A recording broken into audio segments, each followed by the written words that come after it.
जय भारत दोस्तों। तो हम सब भारतीय हैं और इंडिया वैसे भी बहुत जुगाड़ू देश है।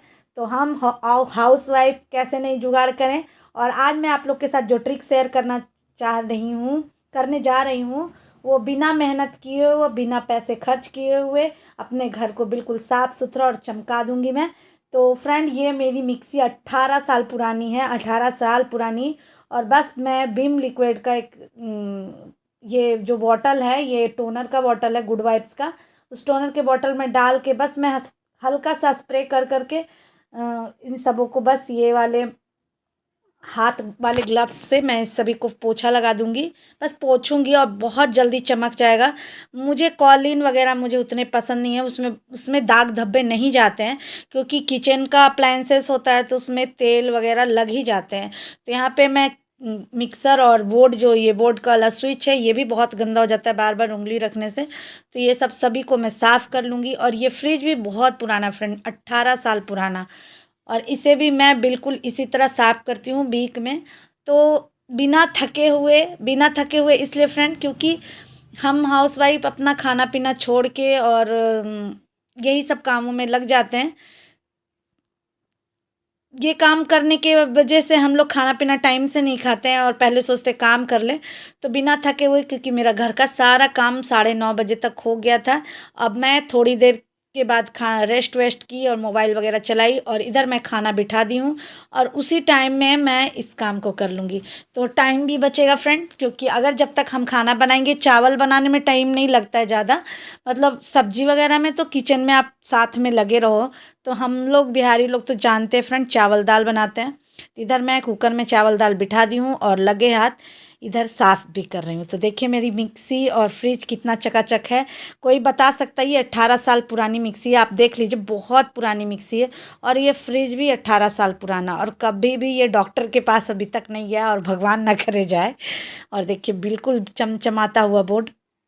तो मैं अपने घर की डस्टिंग ऐसे ही करती हूँ फ्रेंड। तो यहाँ पे मैं जो ये गोदरेज है मेरा, बहुत पुराना ये भी है। मेरे को लगता है मैं बोर्ड एग्ज़ाम दी थी ना, तब मुझे पापा खरीद के दिए थे। तो इसलिए कि मैं मायके में हूँ तो ये गोदरेज भी मेरे साथ ही हैं। तो ये गोदरेज का थोड़ा बहुत पेंट कवर गया था, तो मैंने अमेजोन से नहीं, फ्लिपकार्ट से मैंने इसका वॉलपेपर मंगाया और वॉलपेपर को पूरे गोदरेज में मैंने लगा दिया है। और इसके वजह से मेरा गोदरेज बिल्कुल यूनिक हो गया है। जितने भी मेरे घर पे लोग आते हैं ना, बोलते हैं आपका गोदरेज बहुत अच्छा पेंट किया हुआ है। मैं बोलती हूँ सबको, नहीं नहीं ये भाभी, ये पेंट किया हुआ नहीं है, इसमें वॉलपेपर लगा हुआ है। तो बोलते बिल्कुल नया का नया। आप सोचिए, मैं 2000 में शायद बोर्ड एग्ज़ाम दी थी, और आज 23 साल का ये गोदरेज है मेरा। और आज भी चमकता हुआ, और बस शीशे वगैरह पे थोड़ा सा दाग आ गए हैं। तो बस मैं इसी तरह, कॉलिन मुझे पसंद नहीं है, मैं विम लिक्विड या सर्फ का पानी डाल के ही साफ़ करती हूँ, क्योंकि फ्रेंड दाग धब्बे बिल्कुल इससे एकदम निकल जाते हैं। मैं इसी से साफ़ करती हूँ और हल्का मात्रा में वो डालती हूँ, और फिर गीले कपड़े से वो पोंछ लेती हूँ। एक फिर 2 बार पोंछना पड़ता है, थोड़ा सा ज़्यादा अच्छा रहता है। मगर आप एक बार इस तरह से साफ़ कर लोगे ना, तो 15-20 दिन तक फिर आप टेंशन फ्री रहोगे। आपका गोदरेज बिल्कुल चकचकाता हुआ रहेगा। बस हल्का फुल्का झाड़ दो, बस सही हो जाएगा। तो मैं तो ऐसे ही करती हूँ। उधर मेरा खाना भी बिठाया हुआ है फ्रेंड, और इधर मैं ये काम भी कर रही हूँ। तो दोनों काम हो जा रहे हैं। तो हम मम्मियाँ किसी से कम है क्या। तो हाउस वाइफ को लोग नहीं समझते हैं, वो अलग बात है। तो ये जो वॉल है फ्रेंड, इस पे भी मैंने वॉलपेपर लगा रखा है, क्योंकि ये बेड के सामने था तो हम लोग सिर वगैरह रखते थे ना, तो पेंट बहुत ज़्यादा गंदा हो जाता था। तो मैंने खुद ही ये वॉलपेपर लगाया था। उस समय मैं ब्लॉग बनाना नहीं स्टार्ट की थी। मगर आज मुझे फिर लगता है मैं थोड़ी थोड़ी कहीं पे रेनोवेट करूं, मगर अभी वैसा है नहीं। मैं ज़रूर करूंगी। मुझे जिस बेडरूम में आजकल मैं रह रही हूँ, मैं उसका भी करूंगी। तो बस देखिए, मैं इसी तरह विम लिक्विड का बॉटल से स्प्रे करते जाऊंगी, और जहाँ भी दाग धब्बे बस हल्का हल्का कर दूंगी, सारे दाग धब्बे छूट जाते हैं। और इसी तरह मैं स्टील वाले जो पलंग है मेरा, उस पर भी मैं कपड़ा फिरा दूंगी, ताकि बिल्कुल साफ़ हो जाए। तो आज भी आपका घर बिल्कुल साफ सुथरा रहता है ना, तो घर छोटा हो बड़ा हो, ज़्यादा सामान हो नहीं हो, अव्यवस्थित सामान सिर्फ नहीं रहना चाहिए। बाकी आपका घर छोटा बड़ा हो, आज के टाइप का घर ना हो तो भी अच्छा लगता है। तो देखिए मेरा गोदरेज अभी भी चमक रहा है ना फ्रेंड।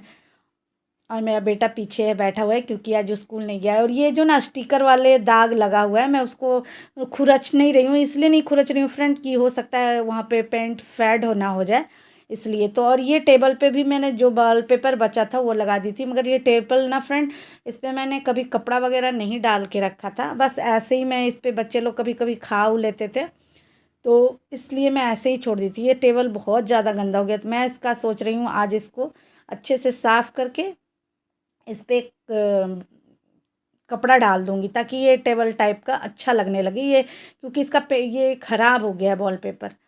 तो मैं इस पे टेबल पे कपड़ा डाल दी हूँ, देखिए बिल्कुल अच्छा लग रहा है ना। और ये बेडशीट का फटा हुआ कपड़ा है फ्रेंड, ये बेडशीट का साइड का जो हो जाता है ना, जब बिल्कुल जो बेड के नीचे दबा हुआ रहता है वो पार्ट रहता है, तो मैं वो पार्ट जो अच्छा वाला रहता है, अच्छे प्रिंट का रहता है, मैं उसको काट के रख लेती हूँ। तो मैं ऐसे ही जुगाड़ करके ही रहती हूँ फ्रेंड।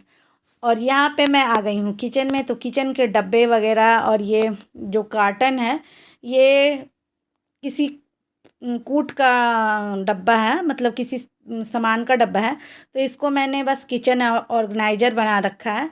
तो ये मैं इसी तरह करती हूँ। अब देखिए अलग सा मैं बकेट खरीदूँगी तो 150 में बकेट आएगा, जो कि मेरे बजट के हिसाब से नहीं है। और ज़्यादा सामान पे आप वेस्ट मत कीजिए, क्योंकि देखिए बकेट आप खरीदोगे ना उसमें पैसे लगेंगे, और कर्टन तो हर महीने 2 महीने पे घर में तो आते ही रहते हैं। तो बस कर्टन को ऊपर से, उसके कर्टन को ऊपर से का ढक्कन काट दूंगी और इस तरह से बना लूँगी। और आपको बहुत ज़्यादा पसंद है तो आप इस पे कलरफुल पेपर भी लगा लो। और इसमें को तो मांजने वांजने का झंझट नहीं है, ख़राब हो जाएगा बस उसे उठा के फेंक दूंगी, फिर दूसरा लगा लूँगी। और आप जहाँ मन तहाँ इसे रख सकते हैं, जैसे यूज करना चाहते हैं। तो मैं तो इस स्लैब पे नहीं रखती फ्रेंड, मैं पर्दे के अंदर ही रखती हूँ ये सब चीज़। तो ऐसे ही मैं किचन क्लीन करती हूँ। और अब ये मैं जो भी प्रोडक्ट, जो भी सामान जहाँ से उठाती हूँ वहाँ रख दूँगी, ताकि मुझे खोजने में बहुत आसानी हो। नहीं तो लोग क्या है ना, लोग क्या, मेरे बच्चे खुद ही फ्रेंड यहाँ का सामान वहाँ रख देते हैं और खोजने टाइम बहुत मिलता है। तो जितने भी मम्मी लोग शायद यही करती हैं, जो सामान जहाँ से उठाती हैं वहीं रखते हैं। तो अब बारी आ जाती है मेरी गोदरेज की। गोदरेज मेरा बहुत मैसी मैसी हो गया, आप लोग देखें ही मेरे ब्लॉग में, मैं इधर बहुत ज़्यादा घूमी फिरी हूँ। तो ये मैंने जो बकेट में अभी मैं रख रही हूँ ये कार्टन है। ये जो फ्रूट वाला जो कर्टन आता ना, इसमें कीवी आता है, मैंने जो भैया हमारे फल देते हैं उनसे मैंने मांगा था। और इसमें फ्रेंड आप विश्वास नहीं करोगे, 25 ये से 30 पेटीकोट इसमें इस तरह रोल करके रखती हूँ तो 25 से 30 पेटीकोट इसके अंदर आ जाता है। और खोजने में भी बहुत ईजी रहता है, जो जिस कलर का मुझे चाहिए बस मैं ऊपर से ही निकाल लेती हूँ। तो मैं इसको आज सोची कि इसे भी मैं अच्छे से अरेंज कर लेती हूँ। और ये है बच्चों का कपड़े का बास्केट, तो ये बच्चे लोग ना, ये भी फ्रूट का ही बकेट है। मैं ज़्यादा चीज़ घर में वैसे पैसे वेस्ट करने वाली चीज़ बहुत कम खरीदती हूँ।